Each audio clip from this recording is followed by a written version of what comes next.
आऊज़ुबिल्लाहि मिनश्शैतानिर्रजीम बिस्मिल्लाहिर्रहमानिर्रहीम। अस्सलाम वालेकुम दोस्तों, मैं हूं मोहसिन रज़ा और आप लोग देख रहे हैं virtual student support services YouTube channel.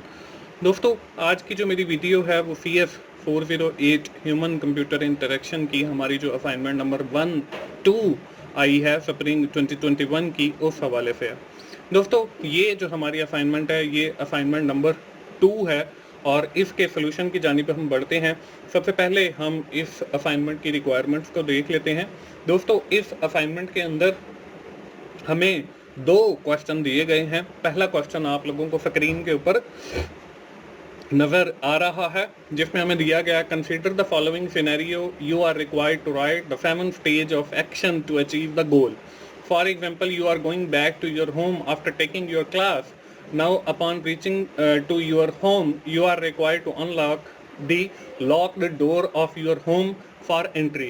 कि हम जो है अपनी क्लास से वापस आए हैं और हमारा जो दरवाज़ा है वो लॉक है, उसको हमने अनलॉक करना है एंट्री के लिए। Write down the 7 stage of action, हमने जो है वो 7 स्टेज ऑफ एक्शन लिखने हैं for unlocking the locked door, कि हम किस तरीके से जो है लॉक डोर को ओपन करेंगे। Right your answer in the following table, हमने जो है अपना जवाब जो हमें टेबल दिया गया है उसमें ही लिखना है। दोस्तों, इस क्वेश्चन का जो सोल्यूशन है उस पर जाने से पहले मैं आपको बताता चलूं कि हमारी जो 7 स्टेजेस हैं किसी भी काम को परफॉर्म करने की, वो हमारे पास जो है ये हैं।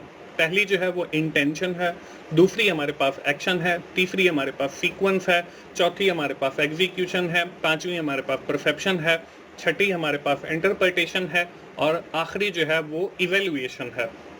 हमने इन्हीं 7 स्टेजेस के सामने जो है एक एक लाइन के अंदर जो है या 2 लाइन के अंदर मैक्सिमम हमने इसका आंसर लिखना है। मैं आपको एक आइडिया दे रहा हूँ, आपने कोशिश ये करनी है कि आप उसे या तो रीराइट कर लें या फिर आप जो है अपना उसमें एडिशन करके उनको लिख लें। आप same as it is copy नहीं कीजिएगा, वरना आपका भी ज़ीरो आएगा, क्योंकि बहुत सारे लोग जो है वो मेरी वीडियोस को देखते हैं आइडिया लेने के लिए। तो पहली जो है वो इंटेंशन है, हमारी जो इंटेंशन है वो यही रहेगी टू अनलॉक द डोर, कि हमने जो है वो डोर को अनलॉक करना है। आप इसको रीराइट भी कर सकते हैं, आप इसको कंप्लीट सेंटेंस भी चेंज कर सकते हैं, आप ऐसे भी लिख सकते हैं to unlock the door for the entry, इस तरीके से भी लिख सकते हैं। तो आपने चेंज जरूर करना है। इसके बाद एक्शन है, हम लोग जो है वो एक्शन हमने क्या परफॉर्म करना है, to return back to the room, हमने जो है वापस अपने रूम के ऊपर आना है। इसके लिए हमने जो है वो डोर लॉक अनलॉक करना है। इसके बाद सीक्वेंस है, put the key into the lock and push the door to open, हमने जो है वो अपनी की उस ताले के ऊपर जो है वो पुट करनी है, उसको जो है वो मूव करवाना है और फिर हमने पुश करके जो है वो दरवाज़ा ओपन करना है। इसके बाद एग्जीक्यूशन है, डू द अबव, हमने वो जो ऊपर चीज़ें पढ़ी हैं हमने उन चीज़ों को जो है वो एग्जीक्यूट करना है। ये जो हमने सीक्वेंस के अंदर लिखा है, push the key into the lock and push the door, इसको हमने जो है वो एग्जीक्यूट करना है। इसके बाद परसेप्शन है, to hear the sound of unlocking की, हम जो है वो सुनेंगे, क्योंकि जब हम अनलॉक करेंगे तो वो आपको पता है कि एक खास किस्म का जो है वो साउंड जनरेट होता है व्हेन द जो लॉक है जब अनलॉक होता है। इंटरप्रिटेशन है, आई हेयर द साउंड, जब वो अनलॉक वाली जो साउंड है वो सुनूंगा तो इसका मतलब ये है कि हमारा जो लॉक है वो अनलॉक हो गया है। इसके बाद इवैल्यूएशन है, the task have been achieved या कंप्लीटेड, कि हमारा जो टास्क है या जो हमारा ऑब्जेक्टिव था या जो हमारी इंटेंशन थी टू अनलॉक द डोर वो हमारी कंप्लीट हो जाती है। तो इस तरीके से हमारा जो क्वेश्चन नंबर 1 है वो भी कंप्लीट हो जाता है। इसके बाद दोस्तों हमारा क्वेश्चन नंबर 2 है।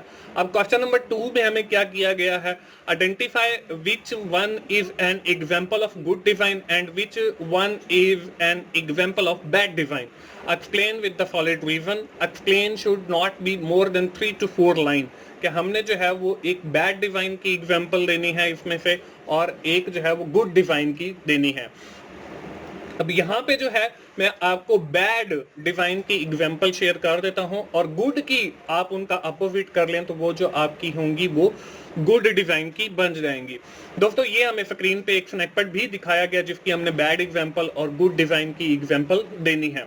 दोस्तों मैं आपको बताता चलूं कि नीचे आपको 24/7 टीचर्स ऑनलाइन लिखा हुआ नजर आ रहा है, जो कि मेरा दूसरा एक यूट्यूब चैनल है जिसके ऊपर मैं आपके जो मुश्किल सब्जेक्ट हैं उसमें CS के भी हैं, जैसे CS 101 है, 201 है, 401 है, 601 है, 403 है, 304 है, इसी तरह MGT है, 101 है, 201 है, ACCA के हैं, जैसे ACCA 501 है, इंग्लिश है, इकोनॉमिक्स है, आपके और बहुत सारे जो मुश्किल सब्जेक्ट हैं उनके लेक्चर्स मैंने रिकॉर्ड करके रखे हैं, जिसका URL आपको फर्स्ट स्क्रीन पे भी दिखाया था और इस वीडियो के डिस्क्रिप्शन में भी मिल जाएगा।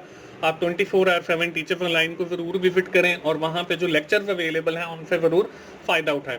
दोस्तों इसके सोल्यूशन की जानिब बढ़ते हैं और हम देखते हैं कि पहली जो बात लिखी है, it show only message not clear message, कि हमारा जो मैसेज है वो तो शोर हो रहा है लेकिन क्लियर मैसेज शो नहीं हो रहा। इसका मतलब ये है कि हमारा ये फॉर्म जो है ये हमें नहीं पता किस मकसद के लिए बनाया गया है, और इसमें खास एक अच्छी बात ये है कि जो है आपकी स्पेस प्रॉपर रखी गई है, आपकी जो विजिबिलिटी है वो बिल्कुल क्लियर है, उसमें जो कलर स्कीम यूज की गई है वो भी बिल्कुल अच्छी है। तो ये आपकी गुड डिजाइन की एग्जांपल्स हैं तीन। जो बैड डिजाइन की हैं, एक तो मैसेज क्लियर शो नहीं हो रहा, दूसरा आपका it not show the purpose of form, कि इस फॉर्म का मकसद क्या है, कि आया ये आपका लॉगिन फॉर्म है, आया ये आपका रजिस्ट्रेशन फॉर्म है, ये एक बैड डिजाइन की एग्जांपल है, हमें पता नहीं चल रहा। इसके बाद एक और है, it not in the proper spacing, कि स्पेसिंग प्रॉपर नहीं है। उसके बाद आप ये भी लिख सकते हो कि इसके अंदर कोई बटन नहीं है, ना रजिस्ट्रेशन का, ना लॉग आउट का, ना लॉग इन का, तो ये भी एक बैड एग्जांपल। तो इस तरीके से मैंने आपको तीन गुड डिजाइन की एग्जांपल आपको बताई हैं कि ये एक अच्छा डिजाइन है और प्रॉपर स्पेसिंग दी गई है। इसको आप प्रॉपर स्पेसिंग को जो है वो बैड में भी लिख सकते हो कि प्रॉपर स्पेसिंग नहीं दी गई, या कलर स्कीम जो है वो बहुत अच्छी है, चीज़ें जो हैं वो विजिबल हैं। तो ये सारी जो एग्जांपल हैं ये आपकी गुड डिजाइन की हैं, और दूसरी ये जो आपको स्क्रीन के ऊपर लिखी हुई नजर आ रही हैं ये आपकी बैड डिजाइन की एग्जांपल है। तो आपने सिर्फ एक एक एग्जांपल लिखनी है, जरूरी नहीं है कि आप इन्हीं एग्जांपल्स में से जो मैंने आप लोगों के साथ शेयर की हैं उसमें से लिखें, आप कोई सी अपनी और भी लिख सकते हैं। तो दोस्तों ये थी हमारी CS 408 ह्यूमन कंप्यूटर इंटरेक्शन की असाइनमेंट नंबर 2, जिसका सोल्यूशन मैंने आप लोगों के साथ शेयर किया। उम्मीद है आप लोगों को आइडिया मिल गया होगा। दोस्तों आखिर में फिर यही कहूंगा कि ये जो लोगो आपको 24/7 टीचर्स ऑनलाइन का नजर आ रहा है, आप इस चैनल को जरूर विजिट करें। यूट्यूब पे भी आप सिंपली जाके टीचर्स ऑनलाइन लिखेंगे तो आपको ये चैनल मिल जाएगा, सर्च में ही ये इस लोगो पे जाएं और वहाँ पे जो मेरे 20 सब्जेक्ट्स के तकरीबन ऑलमोस्ट मेरे लेक्चर्स अवेलेबल हैं। तो आपका जो सब्जेक्ट है आप उन लेक्चर से ज़रूर फ़ायदा उठाएं जितने रिकॉर्डेड हैं। दोस्तों अगर आपको मेरी वीडियो अच्छी लगी है तो आप इसे लाइक कीजिए, अपने दोस्तों के साथ शेयर करें जिनका ये सब्जेक्ट है। मिलते हैं दोस्तों अगली किसी असाइनमेंट सोल्यूशन के साथ या GDB सोल्यूशन के साथ। उस वक्त तक के लिए अल्लाह हाफिज़।